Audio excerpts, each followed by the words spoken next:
Please read Revelation chapter 18. Now John sees another angel with great authority coming down from heaven. His sole purpose seems to be to express to John the magnitude of Babylon's sin and the magnitude of her destruction. The angel again warns about being associated with this horrible city. Now, if Babylon is so bad, why would anyone have to be warned to stay away from her? Well, because like most things that are detestable to God in this world, Satan has dressed them up to look really cool and amazing. He is the great deceiver. And if you forget this or have no concept of this, you will find yourself fighting against God every time. The angel warns that this city will be consumed with death, mourning, and famine. In one day, it will be destroyed by a great fire. Now, for the record, in John's day, and even 100 years ago, it really wasn't possible to destroy a city in a day. But the weapons of today could do just that and more. All the merchants of the earth who have done business with her will weep and mourn at her torment. No more gold, silver, precious stones, or pearls. No more fine linen and silk from the city, known for being the center of cultural activity. No more ivory, costly wood, bronze, iron, and marble. No more spices or wine, olive oil, flour, or wheat. Even the captains and sailors who make their living from the sea will exclaim, was there ever a city like this great city? After being the center of the world and the host city for all the influential people, there would be no more galas, no more shopping, no more cattle and sheep and horses, no more human trafficking. Wait, what? How odd that the angel would add this as if it were as common as all the other trading done in the city. Perhaps that was the point. Anything could be bought and sold in a city like Babylon. This was no ordinary city. It was a city full of pride and corruption. This city was an abomination to the Lord, yet it enjoyed the adoration of merchants from every nation around the world. All right, so I thought I'd give it a try. See if I could figure out what city best describes the great city of Babylon in the 21st century. Now, there have been several cities in the history of humankind which could have claimed this title. One of the most noted was the city actually called Babylon under Nebuchadnezzar, who conquered Jerusalem. God had warned his people Israel if they continued to rebel against him, he would not let them stay in the land he had given them. God allowed this pagan king to destroy the city of Jerusalem and take captive the best of everything that was left. And Daniel was one of the young men from Israel who was taken and groomed for the king's palace. The book of Daniel gives us an inside look at this pagan king's reign. But the great Babylon that the angel refers to is not one from the past. The great Babylon from Revelation is one that has emerged in the last days. So, since the focus of Revelation is on the Middle East, I thought maybe I should turn my attention there to find Babylon. Now, the city of Aleppo in Syria was an unfortunate possibility. You wouldn't recognize it today, but the city of Aleppo was once called the merchant city of the Middle East. So it was a cultural hub known for its diversity. Arabs, Muslims, Christians, Armenians, Jews peacefully coexisted. Today, however, it's a war-torn shell. Between the rebels fighting civil war and the bombing by the Russians and the US, Aleppo has been completely destroyed.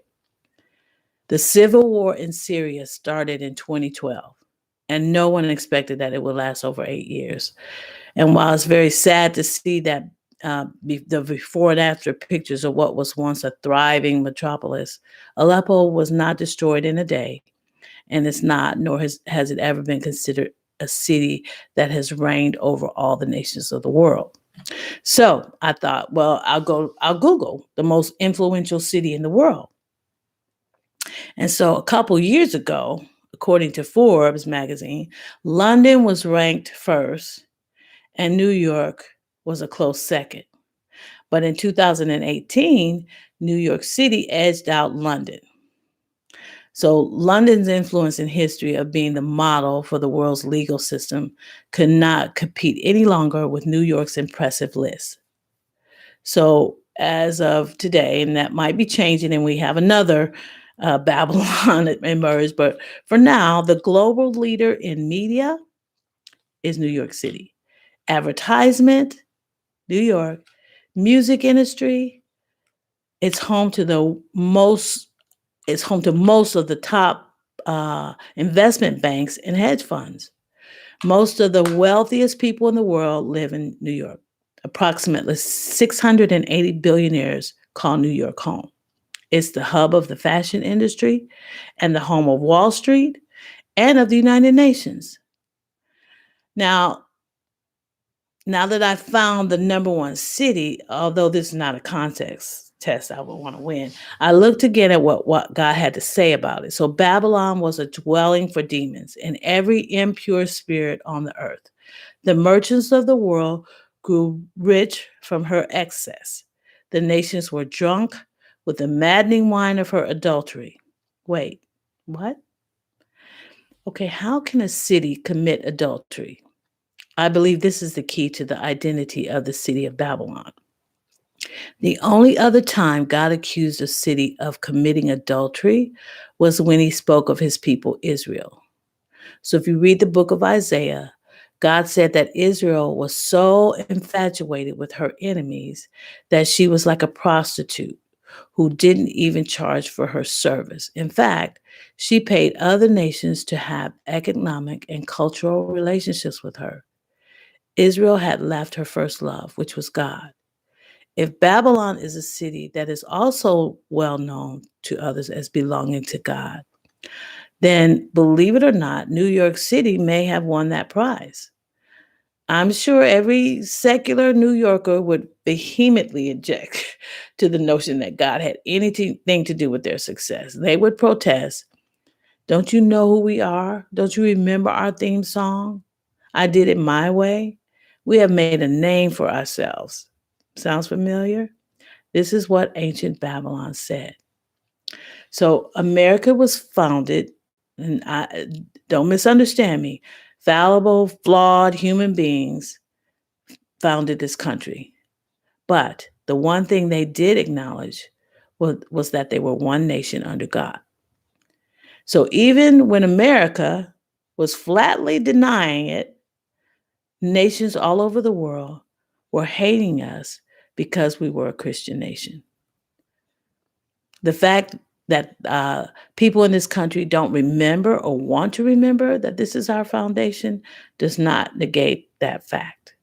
The notorious prostitute is not an abomination because she is worse than other cities or nations. She's an abomination because she has committed the worst sin of all, adultery. Um, this great city that rejected her first love, just like Israel did thousands of years ago, will be thrown down, never to be found again. Who will destroy her?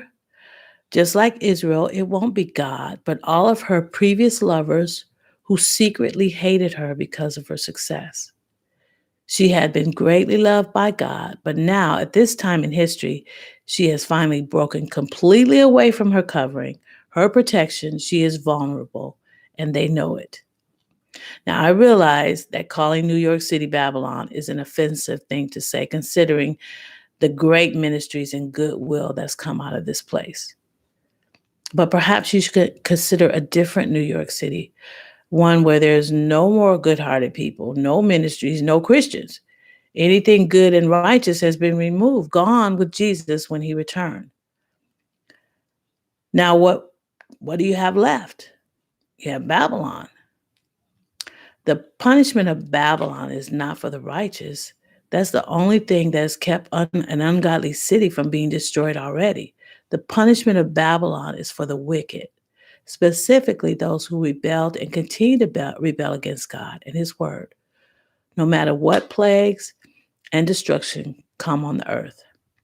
Now, if you're still struggling to believe that our favorite city to visit for all things entertainment is a new Babylon, Then consider what they've recently added to their collection of rebellion. A few years ago, a 50-foot arch of the Temple of Baal, honoring the symbol of pagan deity. And how exactly did one worship Baal in ancient times? By committing sexual immorality and killing their babies on the altar of human sacrifice. Now, who was the leader in destroying babies up to and even after the moment of birth? So far, New York City, possibly Babylon.